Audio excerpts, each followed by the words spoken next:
How's it going, everyone? This is Dixon of the Ultimate Gamer. I'm logging on. Today, I want to talk about my memories of the Fallout series. Well, mainly, I'm going to be showing footage on the first one since I've been playing that game again. Of course, for the last many years, I've been into the third game and the New Vegas and fourth game.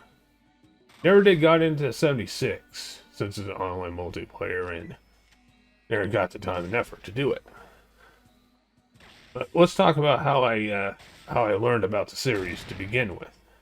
And I haven't actually heard about the series until in the early zeros or mid zeros. And this was like in the Game Informer or best classic games or something like that. When I learned about the first Fallout game. And this was a few years before the third game came out.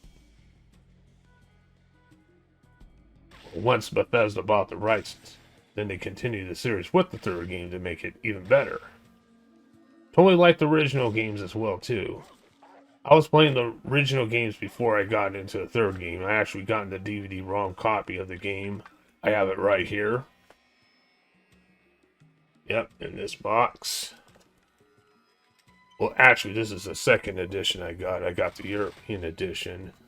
I got this one from a local store. I think a Walmart or something. Because the box looks cool. And this is pretty much what you call the Fallout trilogy. Even though it's not the third game, it's not the third one. It's actually Tactics, the first spin-off game. And the last PC exclusive as well. Tactics, before they started doing third party.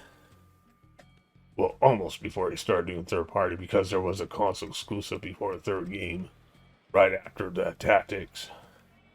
That's another story. The DVD-ROM copy of the trilogy is when I first actually played the games. I actually learned about the Fallout series itself, and the games that were classic '90s point-and-click RPG turn-based games from a Game Informer, I think it was. And it looked pretty badass. And I was asking myself a question. What did I miss out all those years? Why haven't I even heard about this game until now? I mean, I was a big gamer back in the 90s.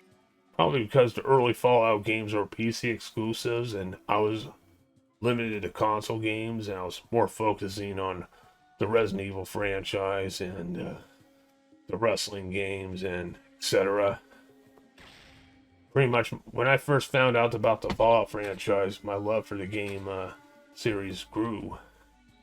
I actually enjoyed playing this game once I finally got my hands on it.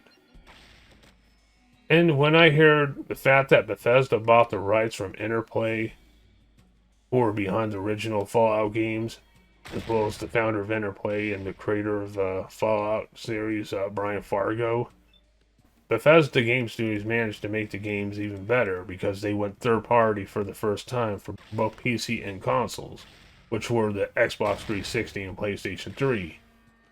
And I actually had faith in them since their success with the Elder Scrolls series, especially with the latest Elder Scrolls release, Oblivion, which uses the Gamer IO engine, and they did a fantastic job with the game. And then they used that same engine for the third Fallout game, and I was very curious on how it would work out with that one. If it worked out with Oblivion, which was a fantasy, legendary RPG game, and Fallout is an action post-apocalyptic role-playing game set in the near future. Instead of using swords or magic, you use guns and melee weapons and shit, or injury weapons. And it worked out really well. I'm glad I reserved for Fallout 3 on the original Xbox, on the Xbox 360. And later they came out with a Game of the Year edition, just like the same treatment. The Fallout franchise have gotten a lot bigger since the third game, because since it was knowledge for all platforms. My nephew is totally into the series. And And the series was so, and the third game, just like just like the Elder Scrolls Morrowind or Oblivion, were so successful, they got a Game of the Year edition, and it deserved that treatment really well. However, mainly I've been playing the original Fallout game, the first Fallout game that was released in 1997. So I like to get caught up in the series because I like to get caught up in the franchise, and I actually miss playing the game since I actually played it for the first time in the mid zeros. And I will be doing a project, and I will try to get around to doing a project on it eventually. Well, in the meantime, before I decided to get into Fallout video projects, you might want to check out my actual review on the first Wasteland game that was originally released in 1988 but updated in 2013, as well as a remastered version of it released in 2020, which is I consider that as a remake than it is a remaster. I did a separate video on that too. You may want to check those out. Anyway, that's all I gotta say. Thank you all very much. And this is Dixon of the Ultimate Gamer. I'm logging off. And and one more thing. War never changes. According to the franchise, true. According to the Fallout series, that's quite true. Later.